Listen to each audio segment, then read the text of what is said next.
Sir, the hatchling's vitals just flatlined. Flatlined? Is it dead? No, sir, it's calm. That's what's terrifying.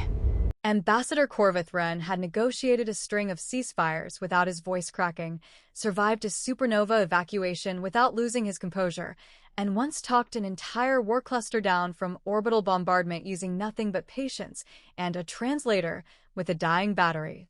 Nothing had ever made his hands shake the way the sound coming through the nursery comm did right now. One syllable. Perfect Directorate Common. Something that, by every law of Assuran biology, should not have been possible for another 11 years. 2 decks down, Priya Doyle had absolutely no idea any of this was happening, because she was too busy trying to get a fussy egg crate hatchling to stop chewing on her badge lanyard. Okay, not a chew toy, she said, gently peeling plastic out of a very determined little mouth. She'd agreed to watch the ambassador's kid for 40 minutes while he finished treaty talks, mostly because the hatchling's monitor kept shrieking and nobody else on shift wanted to deal with it. Priya fixed shrieking machinery for a living. A shrieking baby didn't seem all that different. She hummed the same 3 notes she used to calm a stuck coolant valve, patted its shell ridge in the same rhythm she used to reset a breaker, and within 2 minutes the little thing had gone quiet in her arms like someone had hit a mute button. She had absolutely no idea that quiet was the problem. Priya wasn't a diplomat, a scientist, or anyone the Directorate had bothered running a background check on beyond the standard contractor sweep. She was an environmental systems tech who kept the station's air scrubbers and coolant loops from throwing tantrums, and as far as she was concerned, a fussy hatchling and a fussy heat exchanger responded to the exact same things: a low, steady hum, consistent pressure, and someone who didn't panic when they screamed.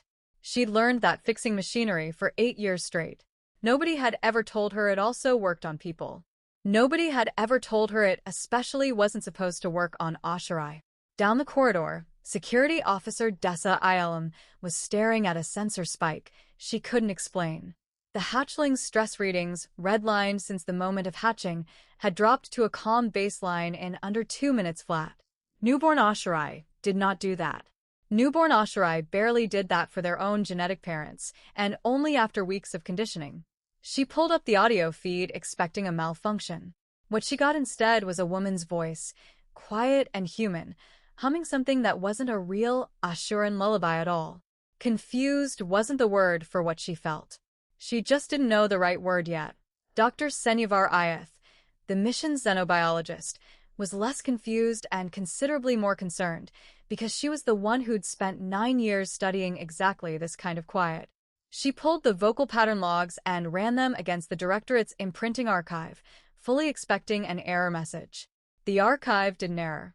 It matched, cleanly, completely on the very first pass. 3 repetitions of a soothing tone within the first waking cycle. Sustained physical contact. Sustained calm through active distress. Every marker of a naming event logged in real time, currently in progress, textbook perfect down to the decimal. The only problem was the species profile attached to the voice print. It wasn't Asherai.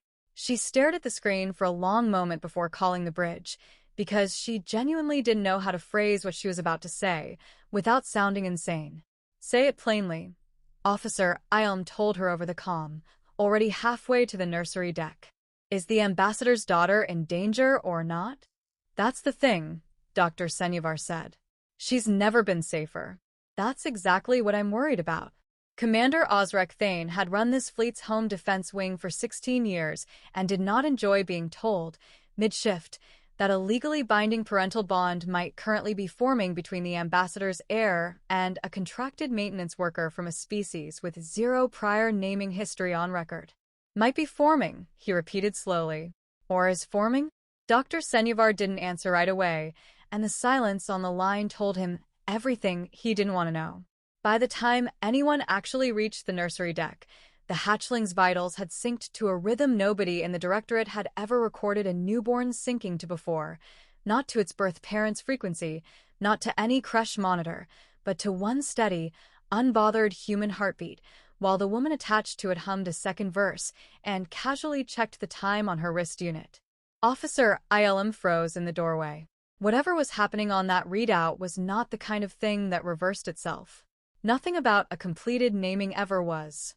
She just didn't know yet how far up the chain this was about to travel. She didn't have to wait long.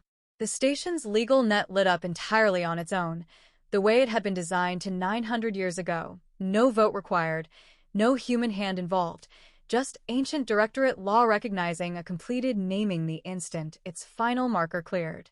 Every vessel in the sector received the exact same notice in the exact same second. Den Mother status confirmed. Command authority reallocated. Emergency council session mandatory.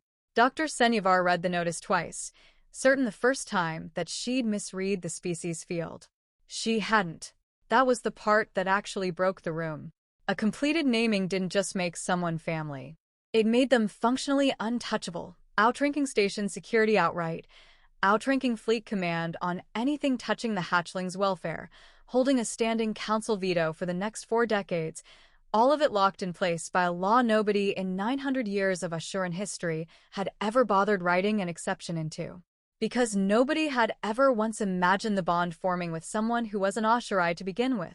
A handful of cruisers already inbound for a routine escort rotation quietly changed heading without anyone touching the controls, their navigation systems simply reading the new Den Mother designation off the fleet net and rerouting toward her coordinates like that had always been the plan. Commander Thane watched the course correction scroll past on his own tactical display and realized, with some distaste, that his ships now trusted a maintenance contractor's whereabouts more than his direct orders. Commander Thane stared at the readout, then at the live feed of a woman idly checking her nails while a sleeping war-air drooled gently on her shoulder, and understood, with the very specific horror of a man watching his own command structure become optional, that he now technically answered to her. Ambassador Corvith, Wren got the notice mid-signature on a treaty 6 years in the making and excused himself, so fast his translator dropped 2 whole words of the peace accord. He had wanted a favor. A 40-minute favor. He had not, at any point, wanted his daughter's entire legal future rerouted permanently through a woman who thought she was doing a little unpaid overtime. He arrived at the nursery to find 3 armed officers standing at rigid, silent attention outside a door none of them seemed remotely willing to open. "Sir," Officer Ilm said carefully, not quite meeting his eyes, "she's asking where the good coffee is kept." Priya looked up when the door finally slid open, gently jostling the sleeping hatchling against her shoulder. "Oh, good, you're back. She's out cold, finally. I just hummed at her for a bit. Same thing I do for the coolant line when it starts complaining. Works every time, honestly." She held out a stack of forms someone had shoved into her hands 20 minutes earlier, without a word of explanation. "Also, somebody gave me these and started calling me Den Mother, which, sure, weird flex, but okay, I guess I'll take it. Anyway, my shift ended 10 minutes ago, so I'm gonna go find that coffee before it's all gone." She handed the ambassador his own daughter, stepped past 3 officers holding a salute nobody had technically ordered, and left an entire interstellar directorate quietly rewriting its command structure around a woman who was already thinking about whether the break room had oat milk. The council's emergency session that afternoon was titled, in full, on the official record, regarding the human Den Mother. What do we do now? Priya wasn't invited. She wasn't cleared for meetings that ran past her coffee break.